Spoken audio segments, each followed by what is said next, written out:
Here we are, guys, for the fourth race of the Moto3 season. We're in Jerez, and I haven't done very well in qualifying. As you'll see, I'm not even in the first two pages, so I am on the 7th row of the grid in 20th. Qualifying was really difficult. I have updated the grid now, so there's 34 people in this new update.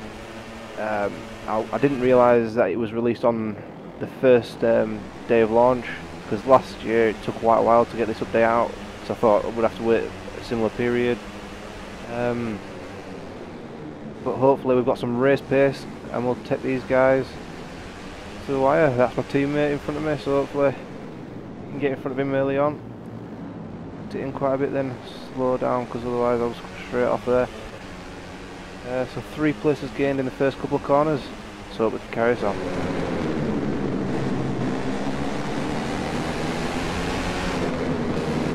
Taking me 3/4 of the lap nearly, or probably like 2/3 of the lap before I actually overtook anyone. I have asked my crew manager to give me better top speed, so he's giving me higher gear ratios. Hopefully that will get the Mahindra to get a bit more speed, because it is lacking severely, especially qualifying, but it didn't even help in qualifying. Looks like there's a big gap until we get to 14th. Quartararo leads after the first lap with a 1:51, which is pretty similar to what we were doing in qualifying, really. 1:48 I think it was, but for the first lap, and that wasn't my fault, I was on my racing line. Fairly solitary 15th position at the moment, got 1 lap to go. Not much action really in this race. I've been quite on my own for a lot of it, most of the second lap. Kent has now set the track record, as you might have seen. But I ain't got much hope of catching these guys. Most of them are on a KTM or a Honda now. The Hindras are usually down the order, like me. For any guys that are wondering, I am using the Pro Physics. The only assists I've got on are the corner racing line and the auto tuck-in. All the rest is like high damage, tyre wear, that's all on. I'm on hard difficulty, so 1 behind top difficulty you can get on. And at the moment that seems like tough enough, really, being 15th spot. Sector's probably my worst as well, so the fact that I'm not catching doesn't surprise me. I've actually got technical difficulties on, and I haven't seen one person crash out yet. Technical difficulty, they've only crashed, my teammate's crashed in this race, so he's going to be down the order. And have a little wheelie over the line, and we'll fall off. So yeah, quite a boring 15th place there, 1 point to add to his massive 13 we've got so far. And Quartararo is really something to behold, especially Brad Binder there in 7th place. He always seems to finish at the exact same time as someone else. It's Quartararo. Anyway guys, we'll see you in the next race.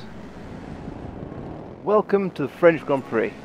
I've nicked first, I don't know how, and judging from qualifying so far, I've come 20th in last race and first in this one. It seems very up and down, very up and down qualifying. Danny Kent ahead of me straight away on the Honda and the KTM and the Oliveira. We'll try and stick with them. Hopefully we will do in the future races, because my agent's got in touch saying he wants to get me onto a new team. And then we might get a decent buy, because everyone flies up our inside. Try and stick with them for race pace, over 3 laps.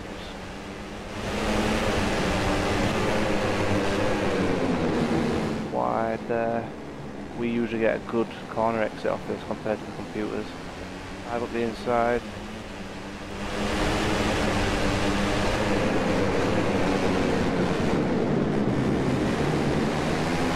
I'm sounding a bit more enthusiastic to you guys, because I haven't been well over the last few days, so I've been very numb and dull sounding, so I apologise for that.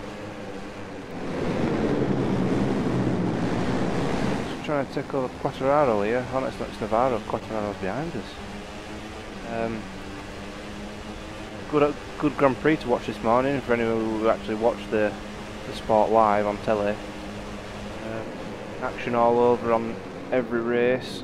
Quattararo nicking second off Danny Kent in the final chicane after he went flying up his inside on the previous corner. MotoGP was shortened after a big crash from one of the HB40 yellow bikes. And MotoGP, Marquez tried to knock off Rossi on the final chicane, which meant Rossi corner cut and won the race. Although by Marquez's interview he was saying that Rossi leant on him so that he could do the corner cut on purpose. It's all swings and roundabouts, isn't it? Just try and catch up to fourth. Wide.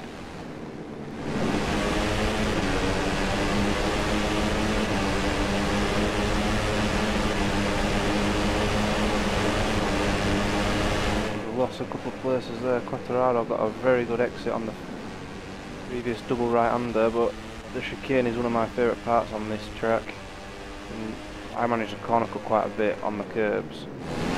You don't want to be catching up at 3 seconds on one corner and losing 3 seconds on another, really. You'd rather it just be constant and you catching up little bits at a time.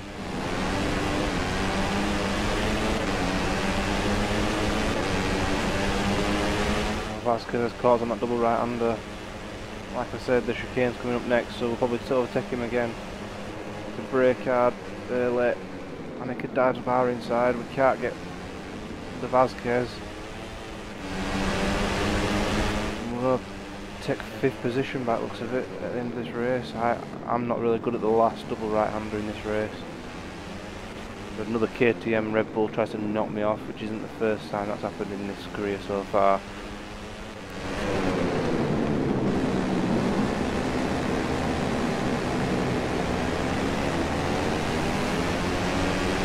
Red Bull is coming. We take 5th place, so we'll take that. That's good. 15 points or so, I don't know. Our director will be taking us. How many is that? It was on 25 points we're on now. We're 86 behind Kent, who's only 1 in front of Oliveira. But if you just look at the Constructors' Championship, look how dominant Honda and KTM are compared to everybody else. Absolutely ridiculous. Anyway guys, see you in the next race.